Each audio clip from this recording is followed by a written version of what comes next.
আসসালামু আলাইকুম। এটেন বাংলা সংবাদে সবাইকে স্বাগত জানাচ্ছে অনামিকা হাসান পুনম। শুরুতে বিআরবিকে বল সংবাদ শিরোনাম। কাল সন্ধ্যা ৬টায় ত্রয়োদশ সংসদ নির্বাচনের তফসিল ঘোষণা। জাতির উদ্দেশ্যে ভাষণ দিবেন প্রধান নির্বাচন কমিশনার। রাষ্ট্রপতির সাথে ইসির বৈঠক।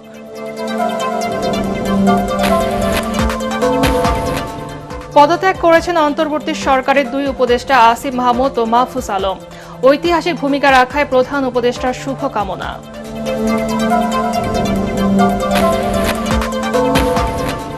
প্রতিহিংসার রাজনীতি নয়, দেশ গড়ার পরিকল্পনা বাস্তবায়নে বিএনপির লক্ষ্য তারেক রহমান। আগামী নির্বাচনে ধানের শীষকে জেতানোর আহ্বান।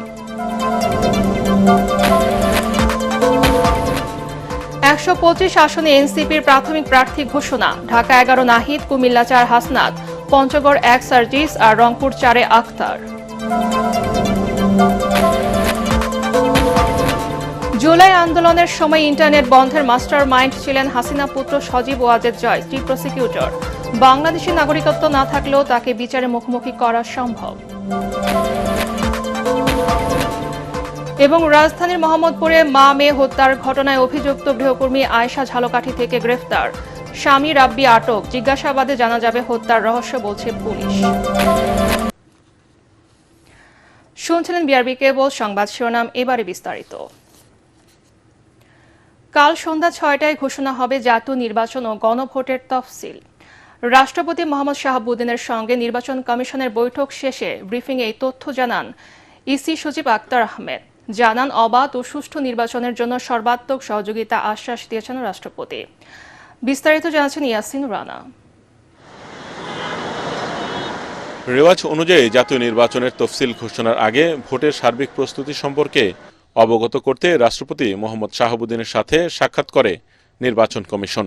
বুধবার দুপুরে বঙ্গভবনে প্রধান নির্বাচন কমিশনার এএমএম নাসির উদ্দিনের নেতৃত্বে ৪ নির্বাচন কমিশনার ও ইসি সচিব অংশ নেন বৈঠকে। দুপুর 12:30 থেকে প্রায় 2টা পর্যন্ত চলে বৈঠক। এতে ভোটের সার্বিক বিষয়, তফসিল, ভোটার সংখ্যা, ভোট গ্রহণের সময় বৃদ্ধি, আইন শৃঙ্খলা সহ নানা বিষয়ে রাষ্ট্রপতিকে অবগত করেন সিইসি। পরে এ বিষয়ে নির্বাচন কমিশনে ব্রিফ করেন ইসি সচিব আক্তার আহমেদ। অক্টোবর পর্যন্ত ভোটার তালিকার ক্রম সংযোজন এবং বর্তমান অবস্থা, সেটা পলিটিক্যাল পার্টি রেজিস্ট্রেশন যেটা হয়েছে এবং পলিটিক্যাল পার্টি রেজিস্ট্রেশনের সর্বশেষ অবস্থা, জাতীয় সংসদ নির্বাচন এবং গণভোট, এই দুটো বিষয় কিভাবে আমরা করব, ব্যালট পেপারগুলো কিভাবে তৈরি করা হচ্ছে, সেই সাথে আমরা যে 1 ঘন্টা সময় বাড়িয়েছি, বললেন যে এটা যৌক্তিকভাবে এটা হয়েছে। উনি অত্যন্ত মনোযোগ দিয়ে যেটা জানতে শুনেছেন সেটা হচ্ছে আপনার out of country voting and in country postal vote.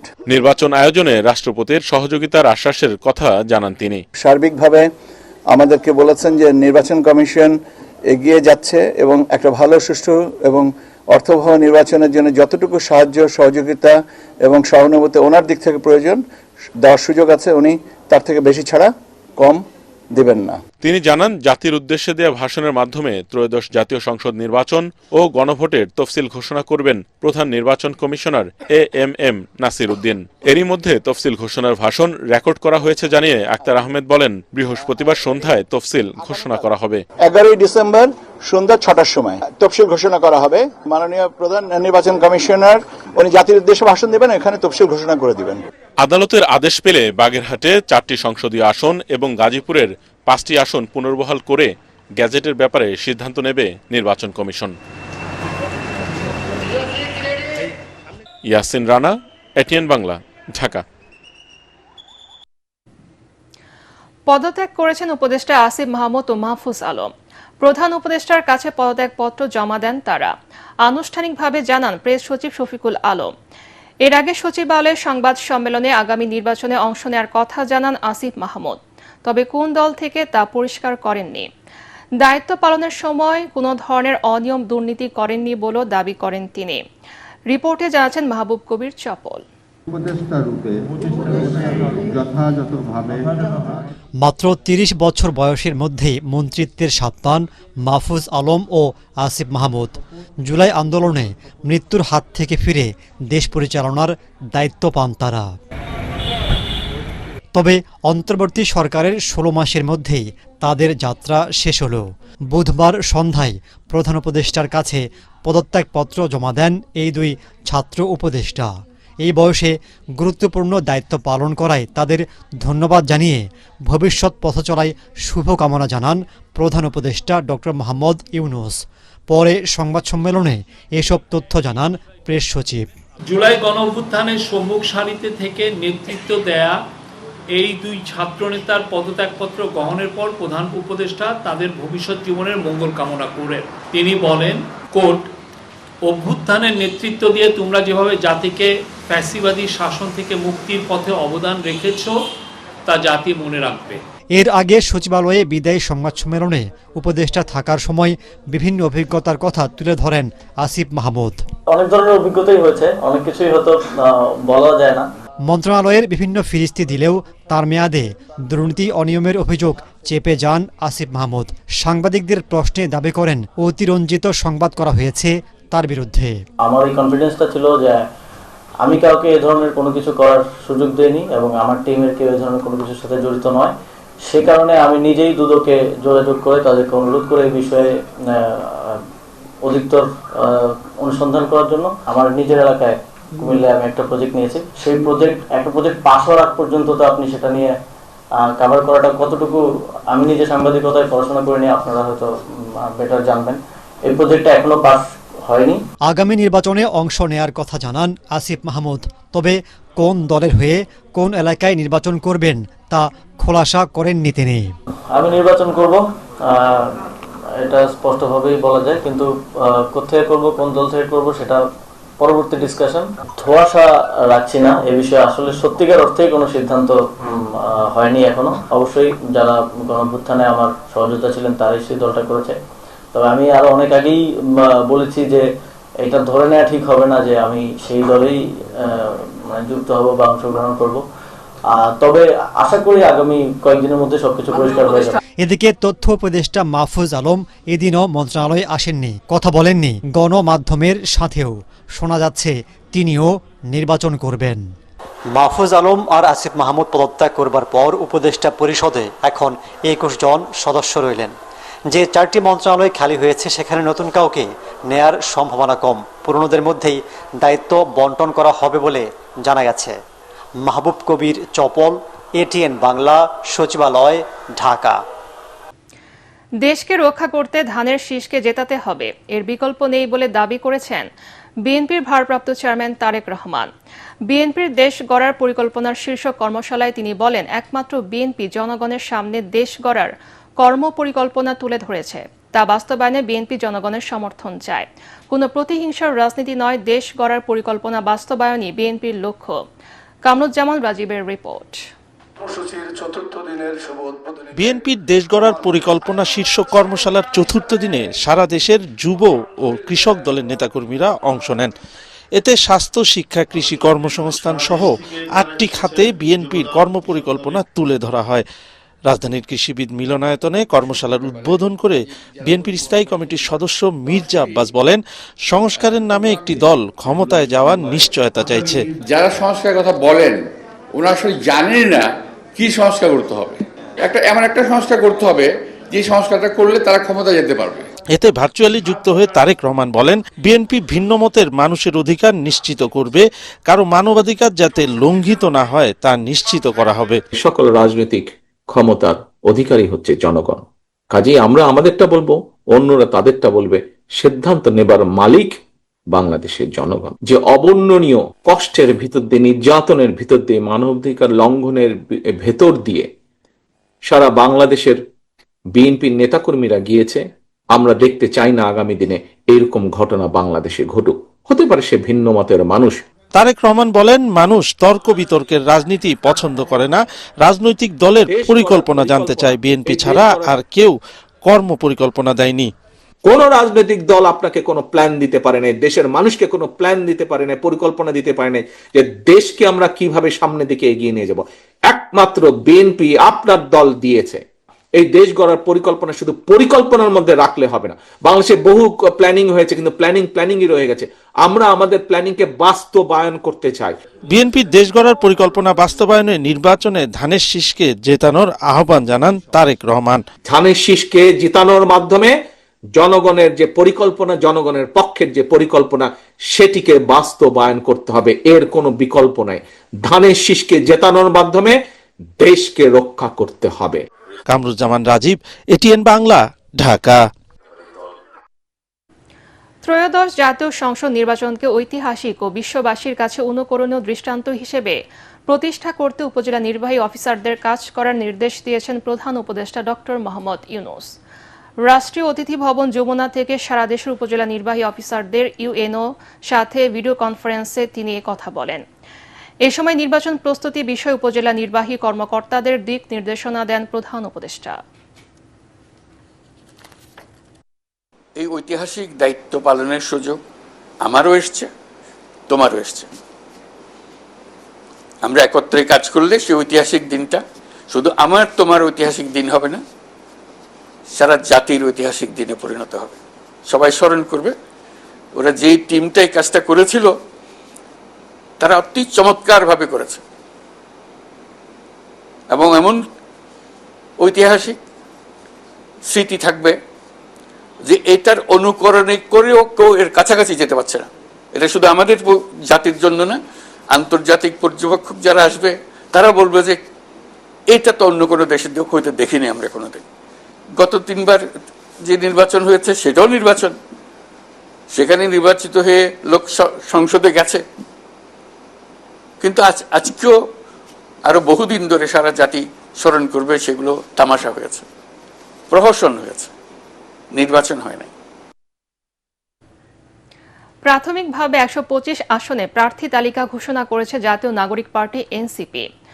সকালে রাজধানীর বাংলা মোটরের অস্থায়ী কার্যালয়ে প্রার্থীদের নাম ঘোষণা করেন দলের সদস্য সচিব আক্তার হোসেন। পরে এনসিপির আহ্বায়ক নাহিদ ইসলাম জানান, কারোর প্রতি ফ্যাসিবাদ, সন্ত্রাস ও চাঁদাবাজির অভিযোগ থাকলে মনোনয়ন বাতিল করা হবে। এছাড়া সম্প্রতি নির্বাচন প্রচারণা নিয়ে নানা অভিযোগের তীর বিএনপি জামাতের উপর তুলেন নাহিদ ইসলাম। বলেন, আগের মতো মাফিয়াতন্ত্র চলছে এই দুই দলেই। ঐশী গোস্বামী প্রমার রিপোর্ট। আসন্ন ত্রয়োদশ জাতীয় সংসদ নির্বাচন উপলক্ষে প্রাথমিকভাবে 125 আসনে প্রার্থী তালিকা ঘোষণা করেছে জাতীয় নাগরিক পার্টি এনসিপি। আগামী ত্রয়োদশ জাতীয় সংসদ নির্বাচনে জাতীয় নাগরিক পার্টি এনসিপির যারা প্রাথমিক মনোনয়ন প্রাপ্ত আছেন তাদের তালিকা আমরা আজকে প্রকাশ করব। রাজধানীর বাংলা মোটরে এনসিপির অস্থায়ী কার্যালয়ে সংবাদ সম্মেলনে প্রার্থীদের নাম ঘোষণা করেন সদস্য সচিব আক্তার হোসেন। দেশের উন্নয়ন ও রাষ্ট্র সংস্কারে জনগণ এনসিপিকেই ভোট দেবে বলে প্রত্যাশা জানান তিনি। পঞ্চগড় 1 মোহাম্মদ সার্জিস আলম, ঢাকা 9 ডাক্তার তাসনিম জারা, ঢাকা 11 মোহাম্মদ নাহিদ ইসলাম। মনোনয়ন স্বচ্ছ ও নিরপেক্ষ হয়েছে বলে জানিয়েছেন প্রার্থীরা।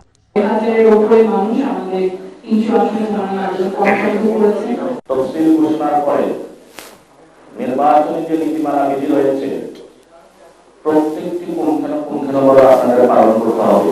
এ সময় আহ্বায়ক নাহিদ ইসলাম জানান, শুধু শাপলাকলিকে ভোট দেওয়া নয়, গণভোটে হ্যাঁ ভোট দেওয়াটাই বেশি গুরুত্বপূর্ণ। এবারের নির্বাচন শুধুমাত্র ক্ষমতা পরিবর্তনের নির্বাচন না, এবারের নির্বাচনটা গণভোট, এটা যাতে আমরা কেউ ভুলে না যাই। বিএনপি বা জামায়াতে ইসলামের সন্ত্রাসী কর্মকাণ্ডের কারণেই তাদের সাথে এনসিপি জোট করেনি বলে জানান দলটির আহ্বায়ক। আমরা দেখছি বিভিন্ন জায়গায় অস্ত্রের মহড়া হচ্ছে, বিএনপি জামাত উভয় দল থেকে আমরা এই ধরনের সংস্কৃতি দেখছি। আমাদের সদস্য সচিব যখন সেটা একটা বক্তব্যের বিরোধিতা করেছে, জামাত ইসলাম থেকে সেটার একটা প্রতিবাদ জানানো হয়েছে মিথ্যা। ফলে এই ধরনের কাজগুলো কিন্তু হচ্ছে। নির্বাচনে রাষ্ট্র সংস্কারের পক্ষের শক্তির সাথে এনসিপি জোট করবে বলে জানান নাহিদ ইসলাম। হ্যাঁ পক্ষ নিয়ে আমরা এবার নির্বাচনের মাঠে না। ঐশী গোস্বামী প্রমা, এটিএন বাংলা, ঢাকা। জুলাই গণ আন্দোলনের সময় ইন্টারনেট বন্ধ করার মাস্টার মাইন্ড ছিলেন ক্ষমতাচ্যুত প্রধানমন্ত্রী শেখ হাসিনার পুত্র সজীব ওয়াজেদ জয়। এমন মন্তব্য করে চিফ প্রসিকিউটর তাজুল ইসলাম বলেন, জয়ের বাংলাদেশি নাগরিকত্ব না থাকলেও তাকে বিচারের মুখোমুখি করা সম্ভব। এদিন পলাতক জয়কে আত্মসমর্পণ করে বিচারের সুযোগ নিতে পত্রিকায় বিজ্ঞপ্তি প্রকাশের নির্দেশ দেন ট্রাইব্যুনাল। এদিকে বিদেশি আইনজীবী নিয়োগের অনুমতি চেয়েছেন সাবেক আইনমন্ত্রী আনিসুল হক ও সালমান এফ রহমান। তাদের বিরুদ্ধে মানবতা বিরোধী অপরাধের মামলার আনুষ্ঠানিক অভিযোগ গঠনের শুনানি হবে 17 ডিসেম্বর। আরও জানাচ্ছেন হুমায়ুন চিশতি। জুলাই গণ আন্দোলনের চূড়ান্ত মুহূর্তে 17 জুলাই থেকে 28 জুলাই পর্যন্ত ঢাকাসহ সারা দেশে ইন্টারনেট বন্ধ করে আন্দোলন দমনের পরিকল্পনা করা হয়। ইন্টারনেট বন্ধ করে হত্যাযজ্ঞে সহায়তা এবং মরদেহ ও আলামত গুমের মামলায় গত বৃহস্পতিবার ক্ষমতাচ্যুত প্রধানমন্ত্রী শেখ হাসিনার ছেলে সজীব ওয়াজেদ জয় ও সাবেক আইসিটি প্রতিমন্ত্রী জুনায়েদ আহমেদ পলকের বিরুদ্ধে আনুষ্ঠানিক অভিযোগ আমলে নেয়ার পাশাপাশি জয়ের বিরুদ্ধে গ্রেপ্তারি পরোয়ানা জারি করে ট্রাইব্যুনাল। বুধবার জয়কে আদালতে হাজির হওয়ার জন্য পত্রিকায় বিজ্ঞপ্তি প্রকাশের নির্দেশ দেন আদালত। পরে চিফ প্রসিকিউটর গণমাধ্যমকে বলেন, সজীব ওয়াজেদ জয়ের বাংলাদেশি নাগরিকত্ব থাকুক বা না থাকুক, তিনি রাষ্ট্রের বেতনভুক্ত উপদেষ্টা হিসেবে কাজ করেছেন। সে দেশেরই নাগরিক হোক, বাংলাদেশের অভ্যন্তরে বা বাইরে বাংলাদেশের সাথে রিলেটেড কোনো ক্রাইমস এগেইনস্ট হিউম্যানিটির সাথে সম্পৃক্ত থাকলে তার বিচার করা যাবে। তিনি বাংলাদেশের সরকারে নিযুক্ত একজন বিশেষ উপদেষ্টা, রাষ্ট্রের বেতনভুক্ত একজন কর্মকর্তা বা কর্মচারী, প্রজাতন্ত্রের কর্মচারী। তিনি আইসিটির অ্যাডভাইজার ছিলেন এবং আইসিটি মন্ত্রণালয় বাংলাদেশের গণহত্যাকে আড়াল করার জন্য ইন্টারনেট বন্ধ করে সারা বাংলাদেশে গণহত্যাকে যেভাবে ফ্যাসিলিটেট করেছিল, গোটা দুনিয়ার কাছ থেকে এই গণহত্যার তথ্য লুকানোর চেষ্টা করেছিল, সেটার মাস্টার মাইন্ড কিন্তু সে সজীব ওয়াজেদ জয়, এবং সেটা বাংলাদেশে থেকে এই পরিকল্পনার বাস্তবায়ন করেছেন জুনায়েদ আহমেদ পলক। একদম অকাট্য ডকুমেন্ট আদালতে আছে। যখন সাক্ষ্যগুলো আদালতে আসতে থাকবে তখন আপনারা এক এক করে পরিষ্কার হবেন যে তাদের বিরুদ্ধে কি ধরনের সাক্ষ্য প্রমাণ আছে। এদিকে ট্রাইব্যুনালের কাছে বিদেশি আইনজীবী নিয়োগের অনুমতি চেয়েছেন সাবেক আইনমন্ত্রী আনিসুল হক ও প্রধানমন্ত্রীর সাবেক উপদেষ্টা সালমান এফ রহমান। এ বিষয়ে বার কাউন্সিলের অনুমোদন লাগবে বলে ট্রাইব্যুনালকে জানান চিফ প্রসিকিউটর। বার কাউন্সিলের কাছে যদি ওনারা আবেদন করেন, তাহলে বার কাউন্সিল কোনো বিদেশি আইনজীবী নিয়োগের ব্যাপারে যদি অনুমতি দেয়, পূর্ব অনুমতি, আইনে বলা হয়েছে যে পূর্ব অনুমতি যদি তারা পায়, তাহলে ট্রাইব্যুনাল সেই বিদেশি আইনজীবীকে এখানকার আসামিদের পক্ষে প্রতিনিধিত্ব করার জন্য পারমিশন দিবে। কিন্তু ওনারা করেছেন কি, ওনারা এসে কোর্টের কাছে আগে আসছেন। তা আমরা যেটা সাবমিশন রেখেছি যে আইনের যে বিধান, আইনের বিধানকে বাইরে যাওয়ার সুযোগ নেই। কোর্ট পারমিশন দিতে পারবেন বিদেশি আইনজীবীর জন্য যদি তাদের পূর্ব অনুমতি থাকে বার কাউন্সিল থেকে। প্রায়র পারমিশন শব্দটা এখানে আছে। জুলাই গণ আন্দোলনে কারফিউ জারি, ব্যবসায়ীদের নিয়ে গণভবনে বৈঠক করে হত্যাকাণ্ডে সহায়তা ও উস্কানি সহ 5 অভিযোগে তাদের বিরুদ্ধে অভিযোগ গঠনের শুনানির জন্য 17 ডিসেম্বর দিন ঠিক করেছেন ট্রাইব্যুনাল।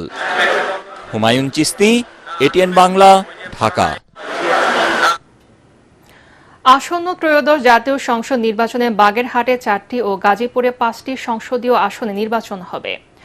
বাগেরহাটের সংসদীয় আসন 4টি থেকে কমিয়ে 3টি আসন করা সংক্রান্ত নির্বাচন কমিশনের গ্যাজেট বাতিল করে হাইকোর্টের রায় বহাল রেখেছে আপিল বিভাগ। প্রধান বিচারপতি সৈয়দ রেফাত আহমেদের নেতৃত্বাধীন 5 বিচারপতির বেঞ্চ এই আদেশ দেন। বাগেরহাটের সংসদীয় আসন 4টি থেকে কমিয়ে 3টি করে নির্বাচন কমিশনের গ্যাজেটকে আইনগত কর্তৃত্ব বহির্ভূত ঘোষণা করে গত 10 নভেম্বর রায় দেয় হাইকোর্ট। ওই রায়ে গাজীপুর 6 সংসদীয় আসনটি বাদ দেওয়া হয়। পরে হাইকোর্টের রায়ের বিরুদ্ধে নির্বাচন কমিশন সহ 2টি সংসদীয় আসনের কয়েকটি পক্ষ লিভ টু আপিল বা আপিলের অনুমতি চেয়ে আবেদন করেন।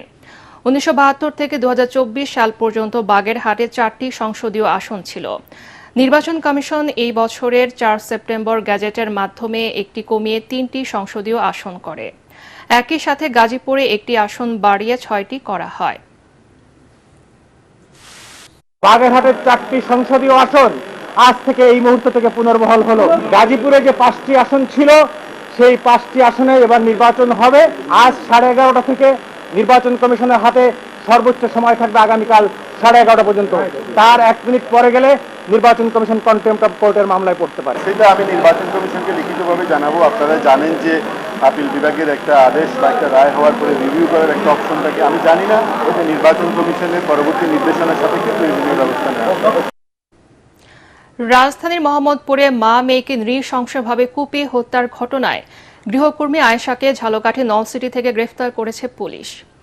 আটক করা হয়েছে আয়েশার স্বামী রাব্বিকে। আসামিকে জিজ্ঞাসাবাদ শেষে হত্যার মোটিভ জানা যাবে বলে জানিয়েছে পুলিশ। বিস্তারিত জানাচ্ছেন জিএম তসলিম। সোমবার মোহাম্মদপুরের বাসা থেকে মা ও মেয়ের রক্তাক্ত মরদেহ উদ্ধার করে পুলিশ। হত্যাকারী হিসেবে প্রথম থেকেই সন্দেহের তীর ছিল গৃহকর্মী আয়েশার দিকে। সিসিটিভির ফুটেজে দেখা যায় জোড়াখুনের পর স্কুল ড্রেস পরে ওই গৃহকর্মী বাসা থেকে বের হয়ে যান। ঘটনার পরপরই আয়েশাকে গ্রেফতারে অভিযান শুরু করে মোহাম্মদপুর থানা পুলিশ।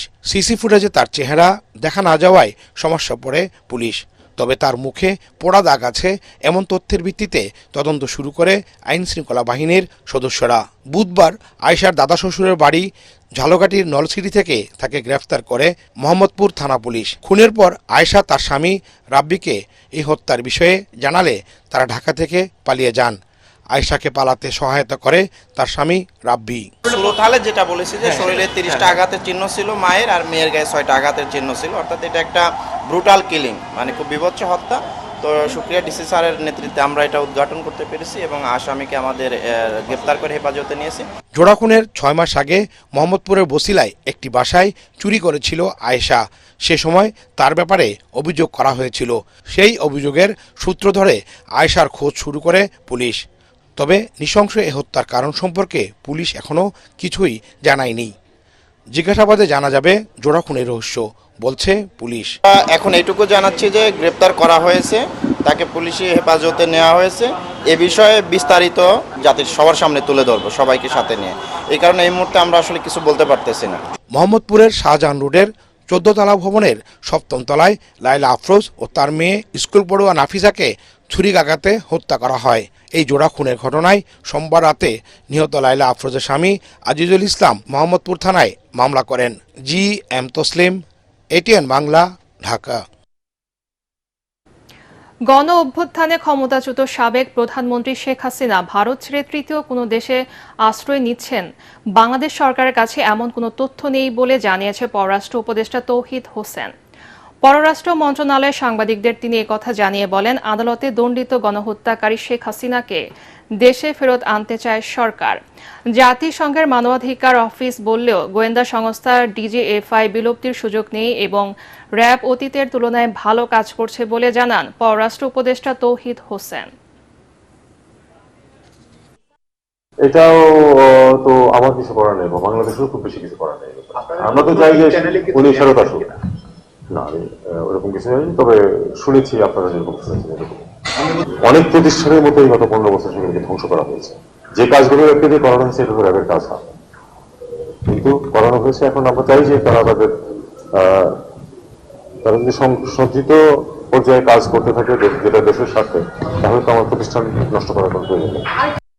টাঙ্গাইল 5 আসনে উৎসব মুখর পরিবেশে চলছে নির্বাচনী প্রচারণা। বিভিন্ন দলের প্রার্থীরা এলাকার উন্নয়নে নিজেদের পরিকল্পনার কথা তুলে ধরছেন ভোটারদের সামনে। যারা মানুষের পাশে থাকবেন সংসদ নির্বাচনে এমন প্রার্থীকে ভোট দেবেন বলে জানালেন এলাকাবাসী। টাঙ্গাইল থেকে ফিরে আরও জানাচ্ছেন জামিল হাসান শান্ত। প্রার্থীদের ব্যানার ফেস্টুনে ঢেকে গেছে পুরো এলাকা। ভোটারদের মন জয়ে প্রার্থীরা দিচ্ছেন নানা প্রতিশ্রুতি। প্রার্থী সমর্থকদের প্রচারণায় এখন মুখর টাঙ্গাইল সদর আসন। সন্ত্রাসমুক্ত আধুনিক টাঙ্গাইল গড়ার প্রতিশ্রুতি দিয়ে গণসংযোগ চালাচ্ছেন বিএনপি মনোনীত প্রার্থী সুলতান সালাউদ্দিন টুকু। সন্ত্রাস নির্মূল করব, চাঁদাবাজি নির্মূল করব, কিশোর গ্যাং মুক্ত করব, মাদক মুক্ত করব, নিরাপদ টাঙ্গাইল করব।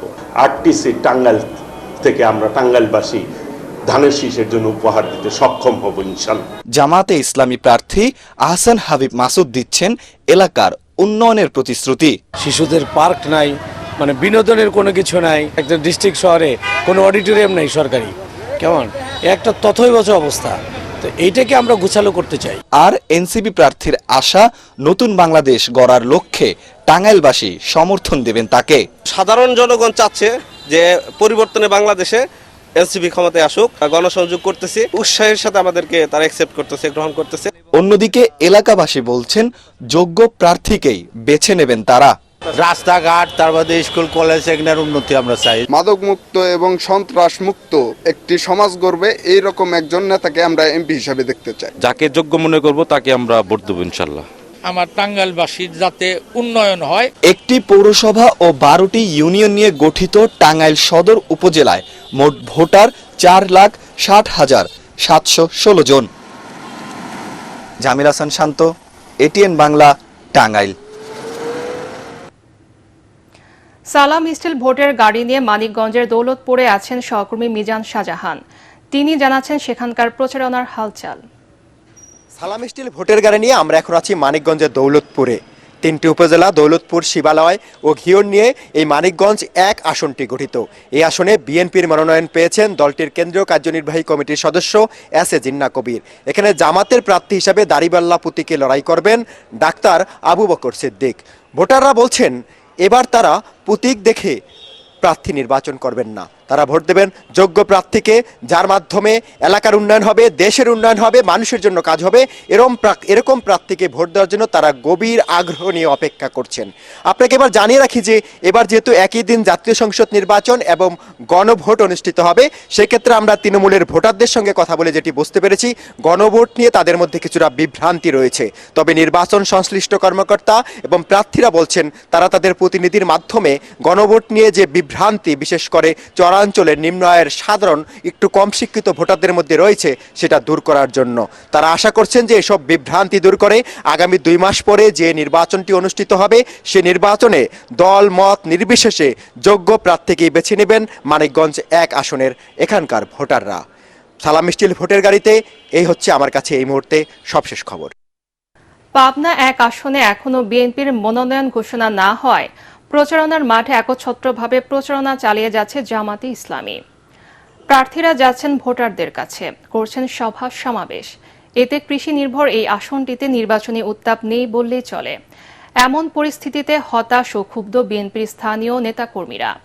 যদিও মনোনয়ন না পেলেও দলটির সম্ভাব্য প্রার্থীরা বিচ্ছিন্নভাবে চালিয়ে যাচ্ছেন প্রচারণা। মনোনয়ন প্রত্যাশী প্রার্থীরা বলছেন হাইকমান্ড যাকে মনোনয়ন দেবে তার পক্ষে সবাই সম্মিলিতভাবে কাজ করবেন।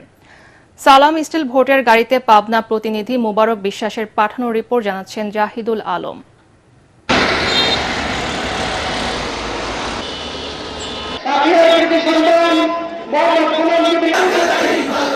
আগামী জাতীয় সংসদ নির্বাচনে পাবনা 1 আসনে এখনো বিএনপির প্রার্থী ঘোষণা না হওয়ায় জামায়াত ইসলামের প্রার্থী ফাঁকা মাঠে চালাচ্ছেন প্রচারণা। আমাদের ভোটের অধিকার, আমাদের ভাটের অধিকার, আমাদের ন্যায়পরায়ণ শাসকের শাসনের অধিকার, আমাদের দুর্নীতিমুক্ত সমাজের অধিকার ইনশাআল্লাহ আমরা বুঝে নেব, চাঁদাবাজ মুক্ত সমাজের অধিকার বুঝে নেব। কিন্তু একই সাথে আমরা কারোর উপরে জুলুম করব না, কারোর উপরে অন্যায় অত্যাচার করব না। এদিকে প্রার্থী ঘোষণা না করায় হতাশ বিএনপির নেতাকর্মীরা। তবে কেউ মনোনয়ন না পেলেও সম্ভাব্য প্রার্থীরা বিচ্ছিন্নভাবে প্রচারণা চালিয়ে যাচ্ছেন। নিজেদের যোগ্য দাবি করলেও দল যাকে মনোনয়ন দেবে তাকে বিজয় করতে কাজ করার প্রতিশ্রুতিও দেন তারা। লড়াই সংগ্রামের মধ্য দিয়ে আমার উত্থান এবং আবার হাজারো হাজারো নেতা কর্মী আমি সৃষ্টি করেছি। এই নেতা কর্মীদের সাথে করে নিয়েই সবসময় অন্যায়ের বিরুদ্ধে লড়েছি এবং ন্যায়ের পক্ষকে প্রতিষ্ঠিত করার চেষ্টা করেছি। যাকেই মনোনয়ন দেওয়া হোক, আমরা তাকে বিপুল ভোটে বিজয় করে বিএনপিকে আমরা এই আসন উপহার দেব। আমাকে দল যদি নমিনেশন দেয় সেই ক্ষেত্রে দলকে এই আসনটি উপহার দেব। যে কোনো প্রার্থী কেন্দ্র থেকে দিবে আমরা তারই নির্বাচন করে আমরা উপহার দেব। ধানের শীষের বাইরে কোনো প্রার্থীকে মনোনয়ন দিলে জয়লাভ করা সম্ভব না। এই আসনে ধানের শীষ প্রতীক ছাড়া অন্য কাউকে মানবেন না বলে দ্রুত মনোনয়ন ঘোষণা করতে ভারপ্রাপ্ত চেয়ারম্যান তারেক রহমানের হস্তক্ষেপ কামনা করেছেন বিএনপির স্থানীয় নেতাকর্মীরা। Bureau report, ATN Bangla. সালাম স্টিল ভোটের গাড়ি নিয়ে ঢাকা 5 আসনের কাজলা এলাকায় আছেন সহকর্মী মুশফিকুর রহমান। তিনি জানাচ্ছেন সেখানকার প্রচারণার হালচাল। সালাম স্টিল ভোটের গাড়ি নিয়ে আছি ঢাকা 5 আসনে। ঢাকার ডেমরা এবং যাত্রাবাড়ি এই দুটি গুরুত্বপূর্ণ এলাকা নিয়ে গঠিত এই আসনটিতে ভোটার সংখ্যা রয়েছে প্রায় 5 লাখ। আমরা যখন দেখলাম তখন কিন্তু বেশ কিছু রাস্তা দেখেছি, রাস্তারও বেহাল দশা রয়েছে। এছাড়া যেটা রয়েছে মাদকের কিন্তু একটা বেশ দৌরাত্ম্য রয়েছে।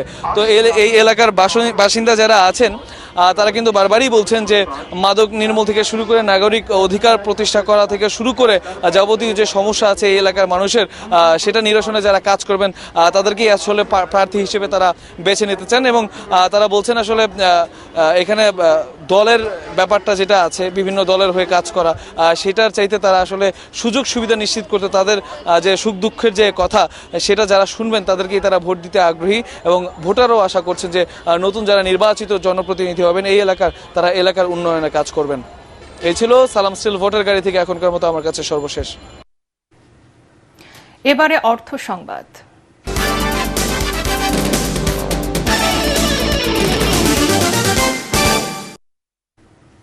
মানুষ যাতে ভ্যাট সহজে দিতে পারে তা অগ্রাধিকার দিয়ে রাজস্ব আদায় ব্যবস্থাপনা আধুনিকায়ন করার তাগিদ দিয়েছেন অর্থ উপদেষ্টা ডক্টর সালেউদ্দিন আহমেদ। সকালে রাজধানীর আগারগাঁয়ে ভ্যাট দিবস ও ভ্যাট সপ্তাহ আয়োজিত সেমিনারে তিনি একথা বলেন। এ সময় জাতীয় রাজস্ব বোর্ডের চেয়ারম্যান বলেন, রাজস্ব আদায়ে জুলুম করা যাবে না। ভ্যাট ট্যাক্সের দূরত্ব কমাতে রাজস্ব আদায় ব্যবস্থা সহজীকরণ করা হবে। তরিক ইসলামের রিপোর্ট। সময় মতো নিবন্ধন নিব, সঠিকভাবে ভ্যাট দিব স্লোগানে পালিত হচ্ছে ভ্যাট দিবস ও ভ্যাট সপ্তাহ 2025। ভ্যাট সপ্তাহ উপলক্ষে আগারগাঁয়ের রাজস্ব বোর্ড ভবনে এ সেমিনার। এ সময় অর্থ উপদেষ্টা ডক্টর সালেউদ্দিন আহমেদ বলেন, ট্যাক্স জিডিপি বাড়াতে হবে, নিশ্চিত করতে হবে জনগণের সেবা।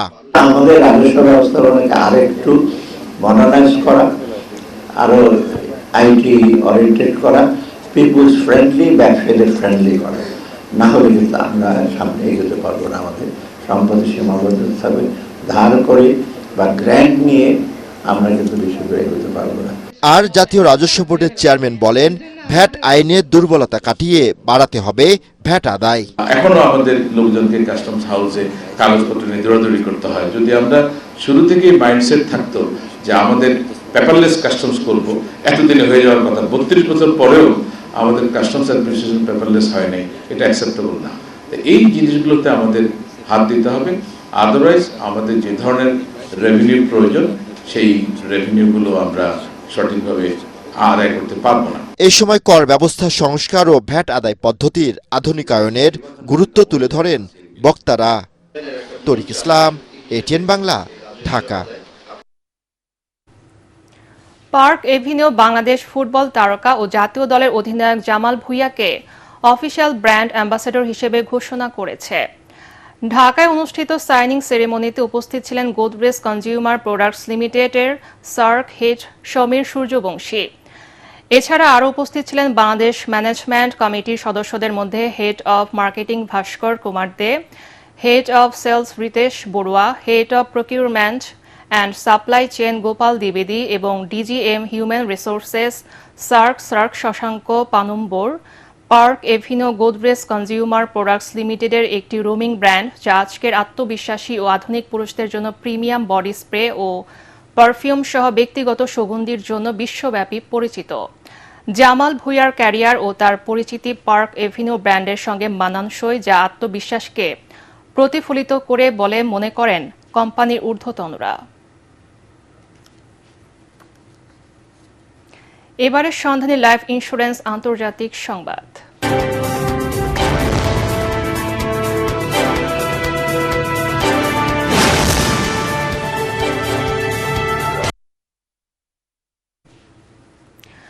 ভারী বৃষ্টি ও বজ্রপাতে বিপর্যস্ত সৌদি আরবের বন্দর নগরী জেদ্দা। মঙ্গলবার শহরটিতে তুমুল বৃষ্টিপাতে তলিয়ে গেছে কয়েকটি এলাকা। এক প্রতিবেদনে গালফ নিউজ জানায়, প্রায় 5 বছর পর এমন বৃষ্টিপাতের সাক্ষী হল শহরটি। বৃষ্টি বন্যার বেশ কয়েকটি ভিডিও ছড়িয়ে পড়েছে সামাজিক মাধ্যমে। এরই মধ্যে জলাবদ্ধতা নিরসনের কাজ শুরু করেছে কর্তৃপক্ষ। আগামী কয়েকদিনও বৃষ্টিপাতের আশঙ্কা রয়েছে বলে জানিয়েছে আবহাওয়া অফিস। অপরদিকে সৌদি আরবের তাবুক এলাকায়ও প্রচুর বৃষ্টিপাত হয়েছে। অতিরিক্ত বৃষ্টির কারণে সেখানে ভূমিধসে সড়কের মাঝখানে বিরাট গর্ত তৈরির ঘটনা ঘটেছে। বৃষ্টির পানিতে মাটি নরম হয়ে যাওয়ায় এই দুর্ঘটনা ঘটে। সাবধানতার জন্য সাধারণ মানুষকে ওই জায়গা থেকে দূরে থাকতে বলা হয়েছে, নির্দেশ দিয়েছে কর্তৃপক্ষ। এবারে খেলার খবর।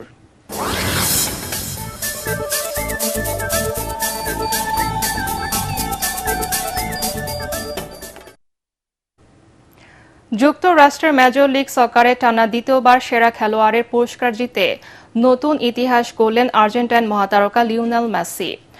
38 বছর বয়সেও যে দুর্দান্ত পারফরম্যান্স করেন তারই পুরস্কার এটি। MLS ইতিহাসে এই প্রথম কোনো ফুটবলার টানা 2 বার মৌসুম সেরা হওয়ার কীর্তি গড়েন। এর আগে লিগের ইতিহাসে 2 বার MVP হওয়ার রেকর্ড ছিল প্রিকির, তবে তিনি টানা জিততে পারেননি। মেসি সেই রেকর্ড ভেঙে নিজেকে নিয়ে গেলেন অনন্য উচ্চতায়। পুরস্কার পেয়ে উচ্ছ্বসিত বিশ্বকাপ জয়ী তারকা সব কৃতিত্ব দিলেন সতীর্থদের। টানা 2 বছর জিতে ইতিহাসের অংশ হতে পেরে আমি গর্বিত। তবে এই সম্মান আমার সতীর্থদের সঙ্গে ভাগ করে নিতে চাই। তাদের সহযোগিতা ছাড়া কিছুই সম্ভব হতো না। শেষ করার আগে বিআরবি কেবল সংবাদ শিরোনাম আরেকবার। কাল সন্ধ্যা 6টায় ত্রয়োদশ সংসদ নির্বাচনের তফসিল ঘোষণা। জাতির উদ্দেশ্যে ভাষণ দেবেন প্রধান নির্বাচন কমিশনার, রাষ্ট্রপতির সাথে ইসির বৈঠক। পদত্যাগ করেছেন অন্তর্বর্তী সরকারের 2 উপদেষ্টা আসিফ মাহমুদ ও মাহফুজ আলম। ঐতিহাসিক ভূমিকা রাখায় প্রধান উপদেষ্টার শুভ কামনা। প্রতিহিংসার রাজনীতি নয়, দেশ গড়ার পরিকল্পনা বাস্তবায়নে বিএনপির লক্ষ্য তারেক রহমান। আগামী নির্বাচনে ধানের শীষকে জেতানোর আহ্বান।